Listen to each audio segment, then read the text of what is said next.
What's going on, guys? So today I want to talk a little bit about the Barbenheimer phenomenon, as well as a little sprinkle of Mission Impossible. So I think it was about a year ago or so that we started getting word that Barbie and Oppenheimer would both release on the same day. Usually what happens whenever something like this happens in Hollywood is, one of the movies will move its release date to accommodate the other movie because they don't want to have to compete with that movie. So that's what a lot of people assumed was going to happen here, most likely assuming that Barbie was probably going to move so that they wouldn't have to compete with Oppenheimer. Yet here we are in the summer of 2023, and both of these movies are still set to release on the same day, July 21st, full steam ahead. And in a rare instance of the internet joining together to create something more on the wholesome side, the hype for the Barbenheimer double feature has reached a fever pitch as people make memes, post clips from interviews with the stars, even resulting in the likes of Tom Cruise, Chris Nolan, Cillian Murphy, and Greta Gerwig all acknowledging the hype for this unlikely double feature. It's been so fascinating to watch the last couple of months as the hype continues to build and build. I think what makes this phenomenon even more significant is how much blockbusters have been hemorrhaging money at the box office all summer long. This has caused many to speculate about how studios will react. Maybe they'll have to change their release strategy, with so many blockbusters struggling to even break even. Movies like The Flash, which was a huge letdown financially as well as critically for some people, even though I enjoyed it. Likewise with Indiana Jones and the Dial of Destiny, that movie needed to make something crazy like $800 million to become profitable. Like, why? Quality of these films aside, the problem is these movies are they cost too much money. However, that's a conversation for another day. So with this in mind, we are staring down the barrel of a 2-week stretch here consisting of Mission Impossible: Dead Reckoning, followed by Barbenheimer the following week. Now, it's hard to imagine a world where these three movies aren't profitable or successful, but given the state of summer blockbusters this year, anything is possible. Nothing is guaranteed. So in a lot of ways, the pressure is on these three movies to kind of save the summer. Ever since 2020, movie theaters have been struggling. I don't think it's quite as dire as some people say it is, but to say that they haven't been struggling would just be untrue. However, since 2020, we have had a handful of movies find great success in the theaters, proving that people will leave their couches and their streaming services for the right movie. That part is key. They aren't leaving their houses for just anything. Movies like Spider-Man: No Way Home, Top Gun: Maverick, and Avatar: The Way of Water have all succeeded in getting audiences to come to the theaters in droves. I think a big factor in this that maybe doesn't get talked about enough is just good word of mouth. Good word of mouth is the kind of thing that keeps Top Gun: Maverick in theaters for as long as it was, which was like 5 months or something crazy like that. And good word of mouth is what Barbenheimer currently has. And those films aren't even out yet.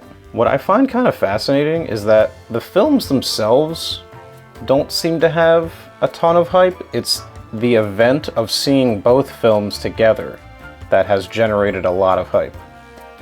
People are still excited about the individual movies, but something about this kind of melting, these two movies kind of melding together to where it's almost like you can't mention one without the other.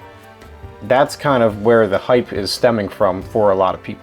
It's kind of like we're all just like doing a bit, and it's super funny because like a year ago when this was announced, people started joking about it, but also under the assumption that one of them would probably move, but that didn't happen, and so now it's actually happening, and we're actually about to go see this double feature, and it's just kind of funny that it escalated to this point to where the stars themselves are acknowledging it, and it's kind of seeped its way into the zeitgeist a bit. It's super funny to me.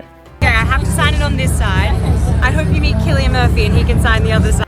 We've never really seen this kind of unique marketing machine before applied to not just one but two movies. It's unprecedented, really.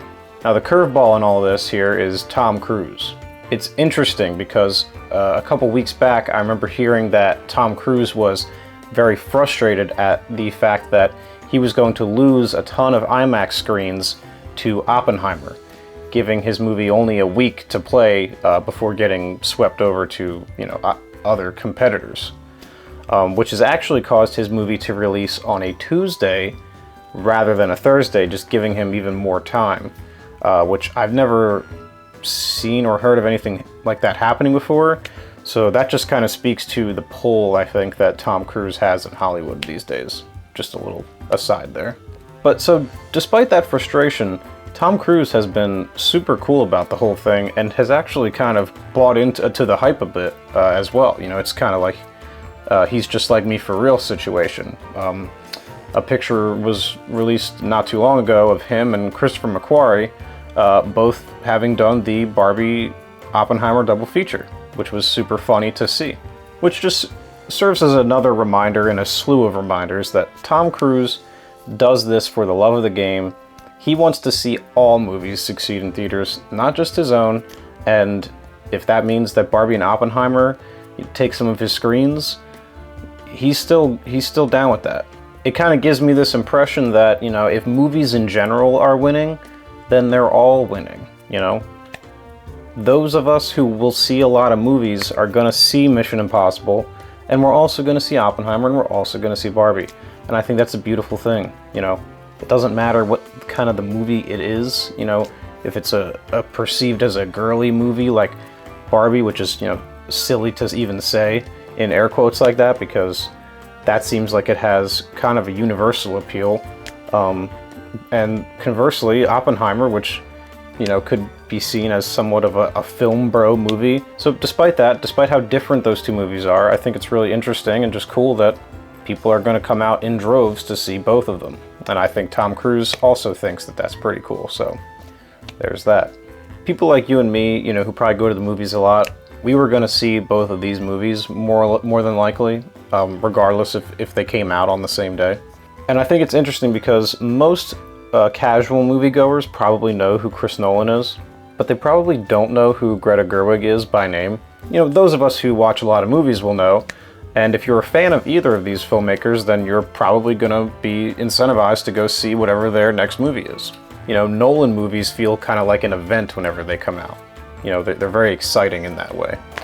And Greta Gerwig, while only having 2 films under her belt, is very appreciated in the right film circles online. You know, and people are excited to see what she does next as well, despite her, relatively speaking, being somewhat of a rookie to Nolan's veteran.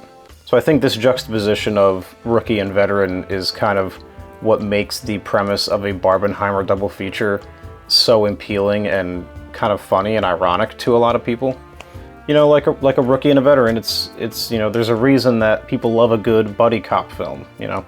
If moviegoers are willing to undergo a 5-hour double feature, that says something about your movies, regardless of if they're just doing it for a bit, if they're generally, you know, genuinely interested in both of those movies, or more than likely, some kind of meeting in the middle of both of those things. You know, no marketing team could have ever predicted this kind of viral Barbenheimer marketing machine. It's really taken on a life of its own at this point. People are making crazy, like, t-shirts and stuff and like stickers. I've been very tempted to buy one, but it's like I would just wear it one day to the double feature and then never wear it again. So regardless, the fact that I've been as tempted as I have been speaks volumes. It's like the planets have aligned in just such a way to create the phenomenon that is Barbenheimer. And you know, it makes me think that like something like this, like I said, is unprecedented and therefore will probably never happen again in the history of Hollywood. So I think it's cool and, you know, important to appreciate it while it's happening. We're in the middle of history right now. You know, this will go down in history. It's just like such a perfect storm of events. You know, you've got the multiple blockbusters flopping in preceding Barbenheimer, right? And then you've got like all of social media kind of latching onto it and making all these hilarious like memes and you know, GIFs and stuff like that. And then you've kind of got Tom Cruise's wild ass like smack dab in the middle of the whole thing.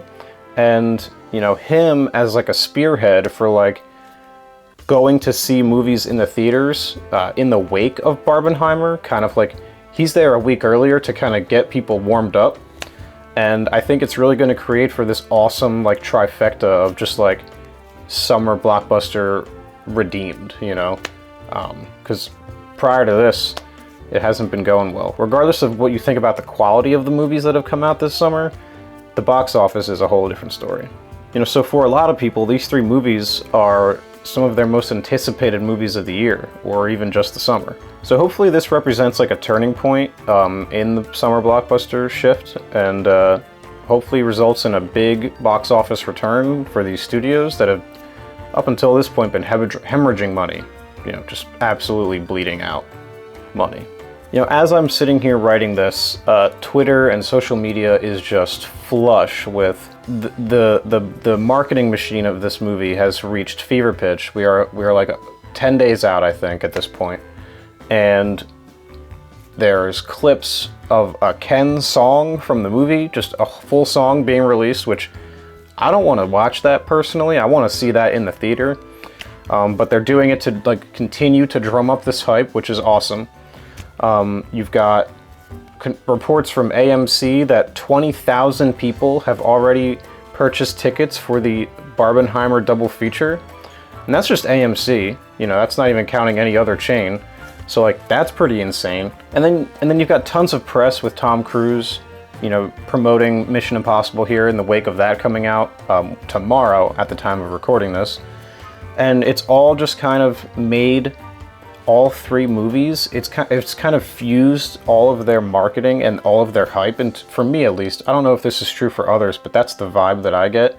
It's all just kind of merged into this big, you know, ball of excitement for like these 3 movies. You know, I think that's very cool. So the hype for all 3 of these movies has inexplicably become entangled with one another to create what I can only call Barbenheimer Dead Reckoning. So are you going to be seeing Barbenheimer? Are you going to be seeing Mission Impossible? Are you going to see all 3 movies? Which of these 3 movies are you most excited for? So let me know what you think about all of this Barbenheimer phenomenon down in the comments. And if you're into it, drop a like and maybe even consider subscribing. So with all that in mind, take care and watch more movies in theaters.